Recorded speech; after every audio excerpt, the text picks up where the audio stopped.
குன்னூரில் dolphin nose காட்சி முனை நாளை முதல் மூடப்படுகிறது. மேம்பாட்டு பணிகள் காரணமாக வனத்துறை அறிவிப்பு. சுற்றுலா பயணிகள் யாரும் வர வேண்டாம் என வனத்துறை அறிவுறுத்தல்.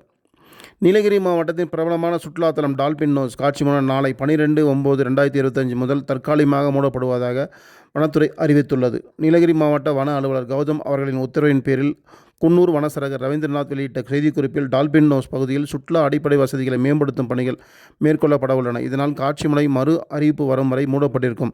சுற்றுலா பயணிகள் யாரும் அங்கு வர வேண்டாம் என அறிவுறுத்தப்பட்டுள்ளது.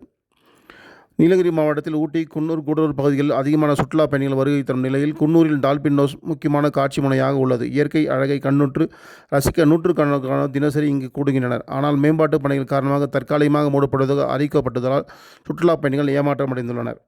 வனத்துறை அதிகாரிகள் தெரிவித்த சுற்றுலா தலங்களில் பாதுகாப்பு மற்றும் அடிப்படை வசதிகள் மிக முக்கியம். டால்பின் நோஸில் சில சீரமைப்பு மற்றும் மேம்பாட்டு பணிகள் நடக்கவிருப்பதால் தற்காலிகமாக மூடப்படுகிறது. பணிகள் நிறைவடைந்ததும் பொதுமக்களுக்கு திறக்கப்படும். அதுவரை யாரும் வராமல் தவிர்க்குமாறு கேட்டுக்கொள்கிறோம் என வனத்துறையினர் தெரிவித்துள்ளனர்.